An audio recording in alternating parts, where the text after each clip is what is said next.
Ministerio TIC. Hola mi gente linda, mi gente bella. Hoy desde el capítulo de Magazine Digitalia seguiremos profundizando en los sesgos cognitivos y cómo estos reproducen discursos de odio sobre el racismo, el machismo, la xenofobia, entre otros. Y para hablar de esto, hay algunos datos que no podemos ignorar.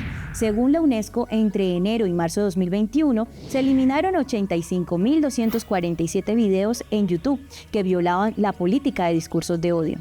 En su encuesta global sobre desinformación de discursos de odio 2023, la UNESCO encontró que el 67% de los usuarios de Internet en los 16 países estudiados reportaron haber encontrado discursos de odio o desinformación en línea.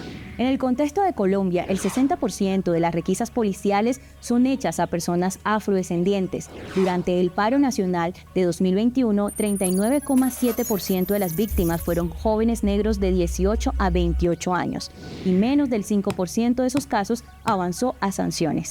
En municipios con mayor población afro, la pobreza multidimensional supera el 60% versus el 27% nacional. Y en temas de género, el tablero global muestra que solo el 26,7% de los puestos parlamentarios son para mujeres. El 60% de la pobreza extrema recae sobre la mujer y menos del 5% del financiamiento llega a organizaciones para mujeres. Desde la Biblioteca del Yo Sé nos acompaña hoy María del Mar Narváez. Ella es comunicadora social y magistra en estudios afrocolombianos. ¿Cómo estás? Bienvenida. Gracias, Lucy, por invitarme a tu biblioteca. Bueno, me encanta que puedas estar acá porque tú nos puedes dar un punto de vista frente a estos temas de los discursos de odio. Entonces, ¿cuál es tu opinión de experta frente a las causas que generan los discursos de odio alrededor de, por ejemplo, el machismo, la xenofobia, entre otros? Yo creo que hay un punto muy importante que reconocemos, digamos, quienes colocamos estas discusiones constantemente sobre la mesa, y es la historia colonial de nuestras regiones, ¿no? Y la historia colonial de nuestros países, que ha estado siempre muy atravesada de estas ideas preconcebidas respecto a la superioridad blanca, a la superioridad del hombre blanco heteronormado, de posición de clase alta. Entonces creo que de ahí parte mucho toda esa cantidad de discursos que se desprenden y que terminan reproduciendo el racismo y el machismo como sistemas de opresión, ¿no? Que además son más que palabras y más de discursos, sino que son estructuras que atraviesan mucho la experiencia vivida de todos y de todas. María del Mar, entonces, ¿cuál es tu opinión frente al tema de los sesgos cognitivos que alimentan los discursos de odio y que por supuesto estos construyen unas narrativas de desinformación que captan a otras personas y que hace que se multiplique aún más el impacto, las causas que tienen los discursos de odio sobre el machismo, el racismo, entre otras cosas? Sí, decíamos como esta cosa que sucede con el espectro del color, ¿no? Que es una experiencia cognitiva, porque nosotros vamos clasificando a la gente de acuerdo a esa marcación visual que vemos sobre los cuerpos, que está de acuerdo, depende mucho del pigmento, ¿no? Entonces, por ejemplo, el racismo se enmarca mucho en ese escenario porque dependiendo de la claridad o la oscuridad de tu piel, de esa forma tú tienes una experiencia en la sociedad que varía, y varía muchísimo. La gente que, por ejemplo, es la más oscura de su familia, así sea una familia bogotana, y ahí esté la persona más oscura, sabe cómo funciona el racismo, porque precisamente su experiencia condiciona mucho su color de piel condiciona mucho su experiencia, y así con las personas que están en un espectro de color más blanco mestizo, ¿no? Que saben que hay unas aperturas, saben que hay unas comodidades, saben que hay unos privilegios, precisamente porque hay unos discursos y precisamente porque se establece una supremacía con el color, ¿no? O sea, nosotros vemos un extranjero francés, alemán, y asumimos que es inteligente, que es civilizado, que tiene plata, pero si en esa misma experiencia en la calle vemos una persona oscura, seguro es del Pacífico, seguramente es pobre y seguramente no accede a la universidad. Entonces, como que estas construcciones son esas nociones cognitivas que vemos y que asignamos con el color de la piel, y que así funciona no solamente con los discursos, ¿no? También funciona en la estructura de cómo la sociedad permite que algunas personas tengan acceso a privilegios como la educación. Claro, bueno, pero mira que usualmente hemos visto que hay muchas luchas frente a las causas, por ejemplo, del tema del racismo, es decir, el tono de piel, el color de piel. yo soy partidaria de decir soy negra, pero ¿está bien dicho entonces en un contexto cuando otra persona lo dice? ¿Es ofensivo o está bien decir soy negra, por ejemplo? Yo creo que las identidades políticas es un tema que ya corresponde mucho como a cada persona y su propia experiencia, ¿sí? Pero sí siento que quienes debemos darnos las discusiones para conversar sobre el racismo somos las personas que estamos en el privilegio del color. Es decir, yo nunca he sentido por mi color de piel una exclusión específica, pero precisamente por eso es que la reflexión alrededor del racismo debería caer sobre personas como yo, porque somos nosotros quienes de alguna forma hacemos parte y contribuimos a que se sigan reproduciendo y se sigan reproduciendo el racismo dentro de la sociedad. No es una discusión que sea exclusivamente de la gente marcada como afrodescendiente, negra o indígena o tenga una marcación visible de color, sino que es una discusión que debe cruzar también hacia las personas blanco-mestizas y sus privilegios, es decir, precisamente porque estamos en el privilegio, ¿no? Y yo creo que, bueno, la identidad sí es algo que tiene que ser muy desde el automencionarse, autonombrarse, autorreconocerse, porque, bueno, ¿quién es quién para decir tú eres esto? Sí, claro. Usualmente asociamos al color de la piel el racismo, pero es mucho más allá. Por ejemplo, algo tan simple como el cabello. Sí, yo creo que el cabello, al igual que el acento, al igual que, digamos, otras expresiones del cuerpo, constantemente se están ubicando en este sesgo racial que tenemos para ubicar a las personas. Entonces, el cabello tiene esa marcación, ¿no? El cabello se le asigna una negritud y con esa asignación de esa negritud, pues se empieza a estructurar todo un imaginario, ¿no? Entonces, el cabello liso es un cabello elegante, por supuesto. Es un cabello formal. Es un cabello que está bien ubicado en todos los escenarios. En cambio, un cabello que no es liso empieza a generar esta noción de uy, estoy viendo un cuerpo claro, pero este pelo ya no me ubica bien. Okay. Entonces ahí ya empieza uno como a traer a su cabeza toda esa construcción en la que llevamos 500 años, en la que nos han enseñado todo aquello que se acerque a lo negro, incluso la forma de vestir o el acento, porque pues yo soy del Caribe, ¿sí? Y el Caribe es una región considerada afro, o sea, considerada oscura, sí. Para no decir afro, sino como se considera dentro de esta oscuridad en el espectro, pues, de la construcción de la raza. Mira que tú has mencionado una palabra que me parece controversial, y es raza. Porque usualmente, no, la raza negra, la raza blanca, realmente somos una sola raza que es la raza humana. En ese orden de ideas, usualmente... de hecho, utilizando un poco el lenguaje y esta palabra, tiende también a marcarse un racismo. Cuando dicen, no, es que es la raza negra. O es que, entonces se comienza a categorizar como si fuéramos distintos, como si no fuéramos todos seres humanos. Bueno, la raza como concepto me parece que tiene esta doble filiación, ¿no? Como un poco hay muchas tradiciones de los estudios culturales, sobre todo de los estudios afrodescendientes. Uno puede hablar de las feministas afro, ¿no? Como Patriva Palmar, que reflexiona sobre esto, e incluso en América Latina, Rita Laura Segato, que habla del espectro del color, incluso Stuart Hall, que también trae esto desde Jamaica, y es todo el asunto de, ¿es válido hablar de raza? ¿Hablar de raza es racista? Pero también no hablar de raza es desconocer un fenómeno. Sí, es como ese lugar ahí un poco ambiguo, ¿no? De que también sí. funciona, que pasa mucho con la identidad. Entonces, es un asunto que es de coger de pinzas, es real, pero yo soy partidaria de que dependiendo del contexto hay que mencionar. Sí, porque pues en un escenario en donde uno se ponga a afirmar, existen las razas, biológicamente somos distintos. Alguien podría decirme, hey, me tumbo en tu biología, porque la realidad es que aquí somos seres humanos todos. Así es. Pero también hay unos contextos y hay unos escenarios en donde es evidentemente claro de que el hecho de que yo tenga un color condiciona mi experiencia, y ahí hablar de raza es pertinente, porque la raza como concepto nos abre a reflexionar la opresión que viene detrás de ella. Hace 500 años, una mirada europea decidió que tú eras oscura, tú eras clara, tú eras amarilla, y así dependiendo de esa mirada que se estableció, se dijo, esta gente es superior, esta gente es inferior. Sí, y eso es lo que dice Quijano, ¿no? Quijano dice, esa mirada de inferiores y superiores terminó colocando una experiencia en los cuerpos de los otros. Entonces, no hablar de raza muchas veces es desconocer un fenómeno. Y en otros escenarios, hablar de raza es establecer la diferencia y a veces marcar mucho la diferencia termina convirtiéndose en un lugar muy opresor, como de, entonces tú como eres negro y estás allá, ¿la negritud existe o no existe? En la experiencia vivida sí, porque precisamente cambia mucho el yo caminar por la calle al caminar una persona de mi edad, de mi región, con un tono más oscuro que el mío. Hoy en día seguimos teniendo otra clasificación y es la de quienes tienen riquezas o están en estado de pobreza.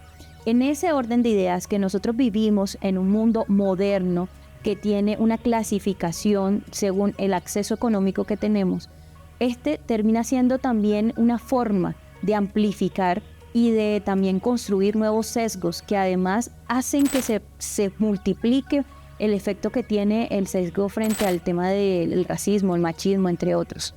Sí, que yo también asocio mucho este lugar de la clase, del clasismo, también a la experiencia de la colonización, porque también de ahí es que vienen las grandes élites blanco-mestizas y blancas que dirigen el mundo y el país. Entonces, no es, digamos, inocente que una familia tradicional, no sé, de plata, en este país, curiosamente, sea la gente más blanca, ¿sí? O sea, los santos no son precisamente morenos. Entonces, una piensa, los santos han sido ricos desde hace mucho tiempo. Y si uno se pone a revisar más atrás y más atrás y más atrás, se da cuenta que también hay unos lugares de privilegios de clase que se han sostenido y se han sostenido también bajo la misma idea de la colonización, de que hay superiores e inferiores y de que más cercanía tengas tú con Europa o con esos países que son considerados ricos y potencias e imperios, pues entonces ahí está tu privilegio de clase.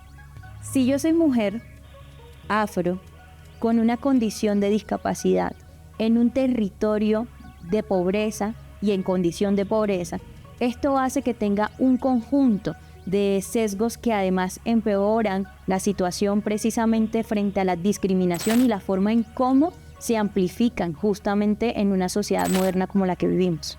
Sí, y si yo soy hombre, blanco, hétero, alto y con todas mis capacidades motoras logradas, ¿quién soy también para esta sociedad, no? Y seguramente soy económicamente estable, tengo seguramente una posición de poder en el lugar donde trabajo y mi vida va a ser seguramente mucho más sencilla porque voy a tener unos accesos, voy a poder ser escuchado y no voy a tener que estar dándome mis luchas porque yo no tengo la necesidad de decir soy blanco, soy hombre blanco, soy hombre blanco de clase alta, porque precisamente ahí no hay la necesidad de darse una disputa.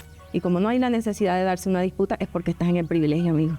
Entonces creo que ese lugar también es como interesante de revisar, ¿no? Cuando se habla de la intersección, que es como este concepto que usa Kimberly Crenshaw en los 80s para hablar de este cruce de autopistas, luego otras feministas han traído otros conceptos mucho más bonitos, en mi opinión. Por ejemplo, Ochi Curiel acá en Colombia trabaja mucho la matriz de opresión, la matriz de opresión que viene de una tradición también de las feministas afro, y trabaja de la imbricación de opresiones en una persona. Okay. Muchas veces se lee solamente en la lógica del que está en el lugar peor, ¿sí? O sea, yo también estoy imbricada. Lo que pasa que es que mi imbricación está puesta en el privilegio, porque yo soy estudiada, porque vivo en Bogotá, porque soy más blanca, sí, soy mujer y tengo otras condiciones que de pronto me ponen en una vulnerabilidad, pero también tengo mis privilegios. Y muchas veces cuando se piensa en la diferencia, se piensa que solamente se evalúa la diferencia es en el que tiene todas las cruces y pobrecita la persona más mal del mundo, pero también se le cruza a una persona en el privilegio, ¿no? Como un hombre blanco, hétero, con plata, bogotano, él también está imbricado, él también se le cruza esas autopistas de Kimberly Crenshaw, solo que desde el privilegio. Nosotros con una vicepresidenta que es una mujer afro y que al llegar a una posición de poder justamente, organismos y personas tanto en el extranjero como en Colombia dicen, no, ya nosotros superamos el racismo, pero realmente esto termina siendo un otro sesgo que trata de maquillar un poco la condición real en la que vivimos en un país como Colombia, que además viene con una historia de violencia ¿Tú qué piensas frente a eso? ¿En qué condiciones estamos realmente en un país como Colombia? Creo que la presencia de Francia Márquez en el poder nos ha permitido a quienes hablamos de racismo poder colocarlo sobre la mesa constantemente. Porque si hay algo que Francia Márquez ha logrado es destapar esa olla podrida en la conciencia de todos nosotros. O sea, creo que hay que partir de un hecho claro, y es que somos racistas. El racismo no ha desaparecido. Hay una mirada colonial que es muy difícil de sacar de la cabeza, porque una crece con ese constructo, ¿no? Y es un constructo que está ahí puesto. Entonces uno asume que Francia Márquez no está lista. Y ese no está lista tiene todo que ver con su color de piel. Entonces, a Francia Márquez no le ha ido tan bien. Y esa cantidad de expresiones que, puede uno evaluar las capacidades de una persona, pero que yo creo que no puede desligarse de su marcación de color. El racismo existe, el racismo está vivo y somos racistas. Yo creo que en la medida en que uno reconoce su propio racismo, le queda más sencillo como ponerlo en la boca. Creo que como que andar con la pretensión de que no soy racista, creo que es mucho más problemático. Y creo que las redes sociales con el tema de Francia Márquez han destapado unos racismos impresionantes. Entonces a veces me parece que, sobre todo en las instancias del poder, se cree que tenemos la cuota, ¿no? La cuota de diferencia. Entonces ya tengo una mujer que es LGBT y es negra, ya listo, no, ya está los progres, ¿no? Los progres son, no, ya somos muy progres, esto es un estado abierto, esto es un estado diverso. Y a veces la cuota diversa esconde un montón de estructuras racistas dentro de sí, ¿no? Como es que mira, tengo tantas mujeres trabajando en mi alcaldía, es porque yo no soy machista. Es que mira, tengo tanta gente negra en mi presidencia, es porque yo no soy racista. Y creo que la discusión va más allá de la presencia de las mujeres o de las personas con una marcación de color o las personas con una identidad étnica. Creo que la discusión tiene que ser listo, todas estas personas aquí me tienen que permitir a mí reflexionar sobre esas opresiones, porque pues Marta Lucía fue la primera vicepresidenta de Colombia. ¿Era Marta Lucía una representante de las mujeres? ¿Era Marta Lucía una persona que se discutiera la participación política de las mujeres en el poder? Sí, no, seguramente no. Entonces como que esos saludos a la bandera que a veces se hacen con la inclusión de las personas en los lugares de poder no siempre están derrumbando las opresiones. Quisiera que pudieras hacer un cierre como un mensaje reflexivo para que quienes están escuchándonos en este momento. Revisemos cómo estamos nosotros frente a la idea de las razas y del racismo, quiénes somos en las calles, cuál es nuestro color de piel, cómo estamos siendo leídos, ¿a nosotros nos abren las puertas o nos las cierran? ¿Qué comentarios nos hacen? ¿Cómo hemos vivido toda esa experiencia desde la niñez? Este ha sido la Biblioteca del Yose. Educomunicación para la paz. Mi gente linda, mi gente bella, aquí continuamos desde Magazine Digitalia, desde la terraza del Yo Pienso, con una invitada muy especial. Se trata de Berta Neri Sánchez. Ella es nuestra orientadora de salud mental y enfoque diferencial en Digitalia. Bienvenida. Bueno, muchas gracias, Lucy, por invitarme a este espacio. Me encanta que puedas acompañarnos, especialmente en un tema tan delicado como el que hemos estado hablando hoy. Y urgente, además. Sí, así es. Pero bueno, ¿qué opinión tienes frente a lo que estuvimos hablando con María del Mar en la Biblioteca del Yose?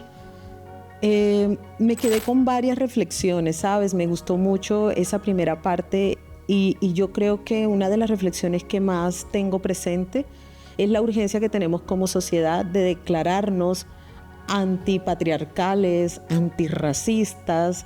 Esa es una invitación que yo le he escuchado a feministas decoloniales y a feministas que se mueven desde otros escenarios. Y yo creo que es válido y creo que es urgente. Ok. Y bueno, frente a estos sesgos cognitivos que usualmente se tejen, y que digo usualmente porque tanto caemos en ellos muchas veces sin darnos cuenta, como también hay personas que se dedican a crear la desinformación basados en ello, es decir, de manera estructural. Entonces, en este contexto, esas causas que generan de los discursos de odio que además refuerzan el machismo, el racismo, ¿qué piensas frente a eso, que además tú eres experta en estos temas? Oigan, si nosotros queremos y le apostamos a eliminar los sistemas de opresión y un sistema de opresión como el racismo como el patriarcado urge comprender que esta es una estructura supremamente enraizada en todos los escenarios de la vida, ¿no? Sí. Político, cultural, económico, social, el que nosotros pensemos personal, íntimo, familiar. Y eso pasa por también poner en los relatos, oiga, venga, si bien históricamente las mujeres hemos estado en desventaja en todos los escenarios y hemos vivido unas violencias claramente marcadas, prueba de ello es los feminicidios que ocurren cada año en Colombia, por ejemplo, que se sitúan alrededor de los 500, los 600, un hecho abrumador y que no debería estar pasando ni pasar nunca más. Pero es cierto que entonces hay también que empezar a hablar de cómo el machismo, cómo el patriarcado afecta también a los hombres, ¿no? Sí. Y creo que ahí también hay que hacer esa apuesta, ¿sí? Porque negar esto es no hacer un trabajo realmente profundo, ¿sí? Y no se trata de equiparar esas violencias porque no es eso lo que se trata, pero sí de verlo de mirada, en una mirada compleja, ¿no? Y bastante amplia. Así es. Berta, tú has estado con nosotros en Digitalia, eres Digitalia también, y en este proceso todos nos hemos ido alfabetizando frente a muchísimos temas. En especial el cómo, por ejemplo, los medios abordan temas como los discursos de odio que están reforzando y amplificando muchas veces estos sesgos cognitivos justamente. ¿Cómo lo ves? Uy, Lucy, cuando nosotros hablamos de guerra mediática, yo creo que realmente la guerra mediática sigue estando muy presente en esto que hablamos de los discursos de odio. Es una manera en la que se refleja, ¿no?, esa guerra mediática. Y es que no es fácil descolocar, no es fácil desenraizar todos estos sistemas opresivos que se reflejan a través de unas narrativas que a la final lo que hacen es alimentar unas hegemonías, ¿sí? Sí. Lo que nos decía María del Mar, ¿no? Hegemonías situadas en unas características heteronormativas, europeas, ¿sí? Sí. Blancas, ¿sí? Privilegiadas, oligárquicas, y entonces uno dice, oiga, venga, eso cómo es que se está viendo a través de la alfabetización mediática. Y lo que uno ve es que a medida que se avanza en derechos, sí, o que avanzamos en derechos, la arremetida, ¿sí?, de estos poderes, ¿sí?, que no quieren bajarse de sus privilegios, ¿sí?, entonces también arrecian. Y arrecian en términos de algoritmos, ¿sí?, que ahí hay un juego bien macabro, ¿sí? Sí. Que eso es algo que uno como sociedad no tiene muy claro, pero entonces pasa un hecho claramente machista, patriarcal o racista, y uno ve que hay unos algoritmos que se activan, ¿sí? Sí. Que buscan minimizar esas violencias. ¿Para qué? Para seguir dándole cabida a todo este sistema opresivo que pues a la final es quien maneja el poder, ¿no? Así Pero es. Entonces por eso cobra tanta importancia un programa como Digitalia, y también toda esta disputa de medios alternativos, de ya uno ve en estos espacios personas afro, mujeres indígenas, mujeres con discapacidad u hombres con discapacidad poniendo otros relatos y también disputándose ese espacio. Pero toca difícil, no es fácil. Claro. La confrontación es fuerte. Y además tú estás tocando un tema bien importante, y es ese tema de los privilegios, que usualmente, o bueno, no, realmente creo que eso está asociado es al tema del poder adquisitivo. Hay que comprender que todos los sistemas de opresión a la final se alimentan entre ellos, ¿sí? Así es. Y ahí también aparece la porafobia, ¿sí? Así es. Entonces, todo esto se entrecruza y lo que hace es dificultar aún más la existencia de quienes históricamente hemos sido excluidos. Entonces, una mujer trans, entonces es una mujer empobrecida, y decimos empobrecida precisamente por eso, porque se impone, ¿no? Es como una pobreza que se impone dentro de esto de acabar, ¿no? Sí. Aquello que es distinto y aquello que no está en el marco de lo hegemónico y lo normativo. Entonces ahí vienen elementos como esos, no sé. Entonces, claro, no es lo mismo que seas trans. Entonces, si eres una trans empobrecida, es más difícil, y la violencia que recibes es el triple. Démosle una reflexión de parte tuya a toda la ciudadanía que en este momento nos está viendo, de cómo podemos combatir con todo esto, cómo podemos romper con esos sesgos, y por supuesto qué debemos tener en cuenta para que podamos ir avanzando en un pensamiento crítico que también nos ayude a que podamos ir a un siguiente paso y dejar atrás estos sesgos cognitivos y, por supuesto, romper con el machismo, con los feminicidios, por ejemplo, con el racismo, entre muchas otras cosas. Uy, son muchas cosas las que uno tendría que decir aquí, pero hay un elemento claro y es nombrarlo y reconocer. O sea, es reconocer que seguimos habitando una sociedad profundamente inequitativa, donde hay unos sectores poblacionales que son los que siguen enfrentando la mayor violencia: las mujeres, las personas racializadas, las personas con discapacidad, las personas LGBTIQ+, el campesinado. Es decir, podríamos durar aquí mucho mencionando cuánta población excluida habitamos este territorio. Yo creo que es reconocer que esa exclusión es real, es reconocer que existe esa inequidad, es reconocer que el racismo, como decía María del Mar, sigue vivo, igual que el colonialismo, igual que el patriarcado, ¿sí? Sí. El capitalismo. Entonces, yo creo que partir de ese reconocimiento, pero también tomar unas decisiones profundas de estar revisándonos constantemente, que de nuestro pensar, actuar y sentir sigue reproduciendo estos sistemas de opresión. Pero también es alzar la voz. Hay una reflexión también aquí, es no dejemos de ser testigos y testigas también. Cuando nosotros presenciemos un discurso, una acción que reproduzca esto, hay que hacer el llamado, hay que denunciarlo, y no quedarnos callados y calladas y silenciados y silenciadas ante ello, porque eso también es una manera de ir transformando. Adicional, urge que programas como estos se conviertan en políticas públicas. Así es. Sí, esto tiene que tocarse por todos los medios y por todas las posibilidades: la academia, la calle, las organizaciones sociales, las políticas, a nivel del gobierno, a nivel territorial, es decir, esto es en todos los escenarios. Así es. Pero bueno, lastimosamente se nos acabó el tiempo aquí en la terraza del Yo Pienso, pero ahorita nos vemos en la cocina del Yo Siento. Bueno, para toda la audiencia que sigue ahí conectada con nosotros en Magazine Digitalia, quisimos seguir hablando de estos temas tan importantes y por eso nos vimos las tres aquí a la cocina del Yo Siento. Vamos a preparar los tacos de paz mediática. Pero bueno, chicas, entonces hace un rato estábamos hablando un poco de la base, de las emociones. Entonces contémosle a las personas de qué van estos ingredientes y por qué tacos. Ustedes estaban hablando de la base.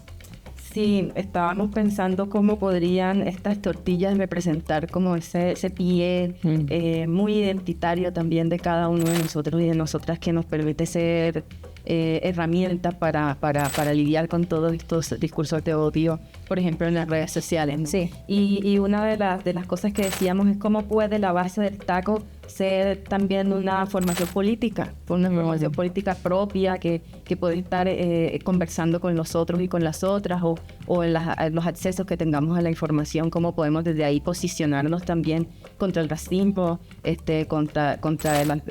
contra la xenofobia, contra el machismo y todas esas opresiones que vemos en los medios.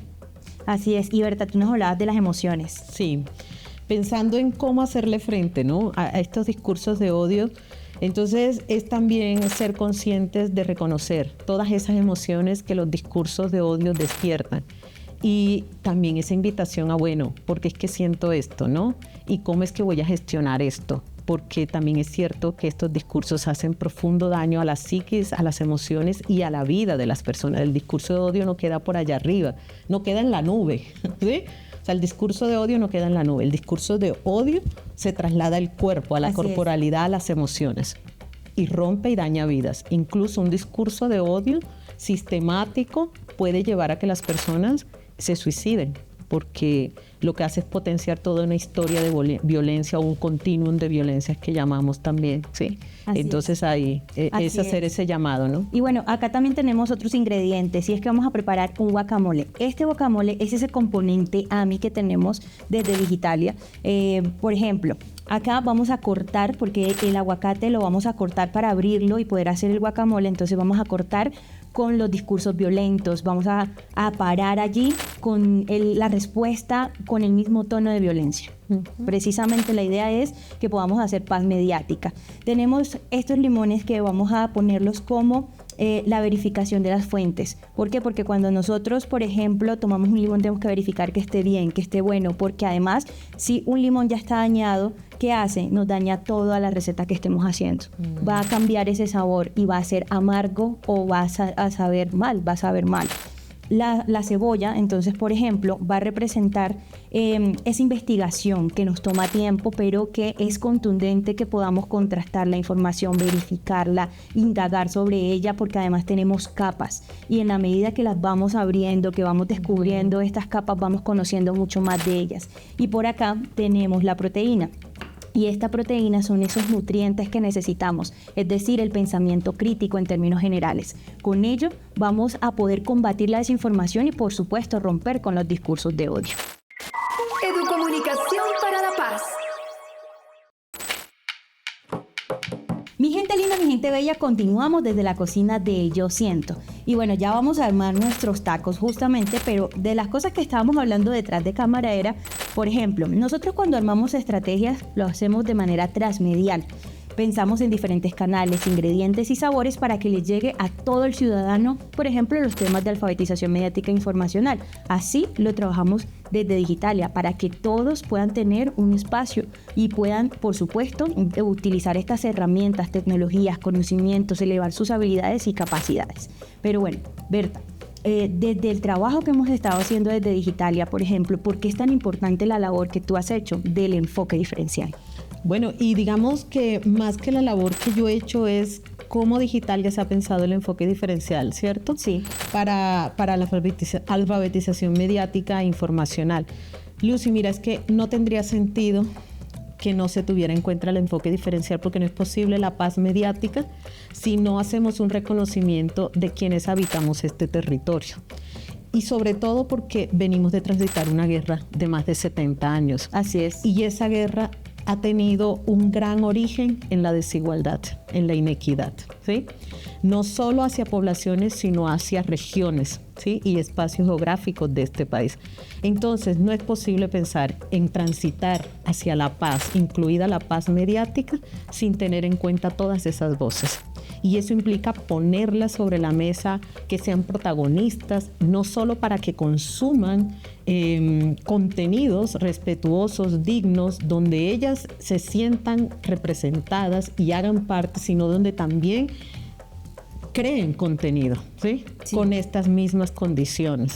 Entonces no es solo yo como sujeto que recibo una información, sino como sujeta y sujeto que también la produce, ¿sí? Así es. Entonces creo que esa es una gran apuesta de Digitalia. Así es, y es que precisamente la idea es que el ciudadano pueda ser un consumidor ético y responsable, que pueda apropiarse de todo este conocimiento y de estas herramientas para que puedan hacer una lucha contra la desinformación, pero no de manera individual, sino de manera colectiva. Pero entonces, pensando eso, desde también de esa labor que se viene haciendo desde la academia, desde lo profesional, desde el campo de estudiar los sesgos cognitivos y cómo luchamos contra ello, ¿cuál es tu opinión?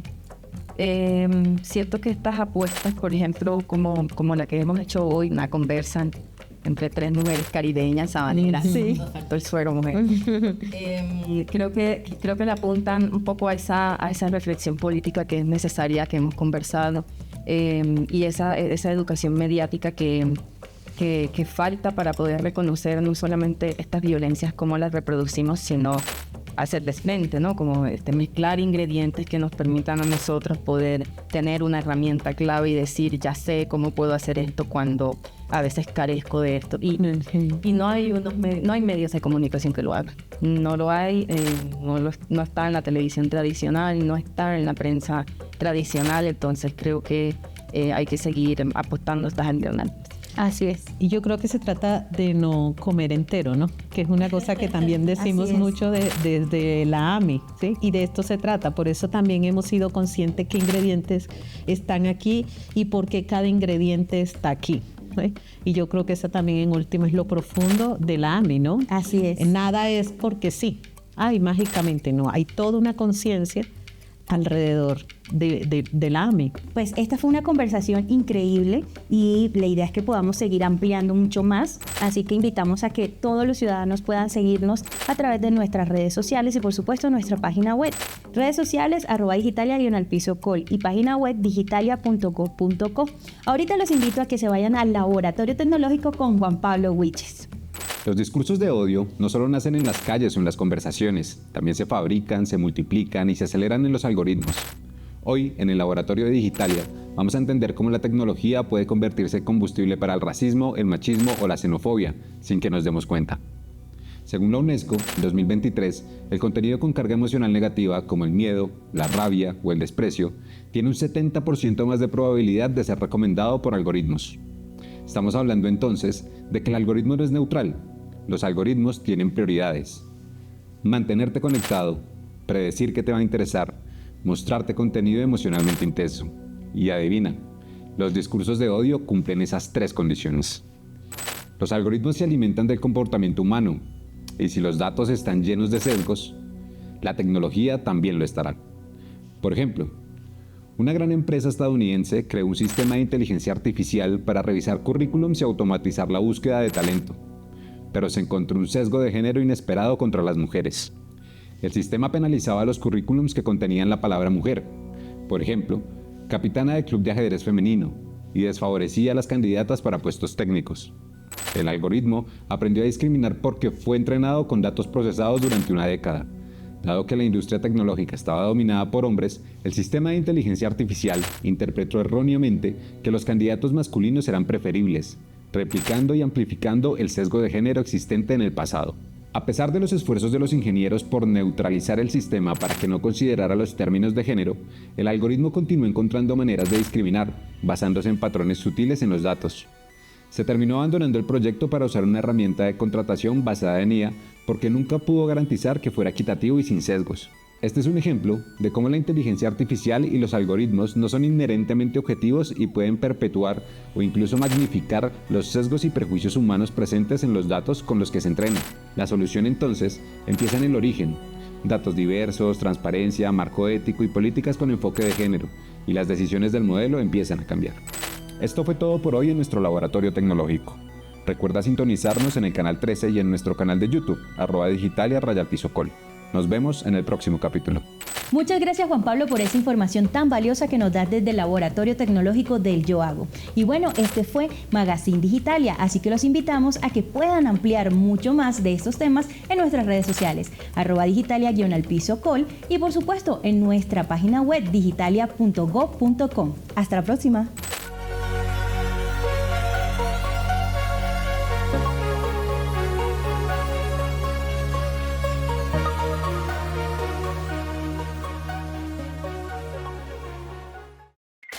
Educomunicación para la paz. Ministerio TIC.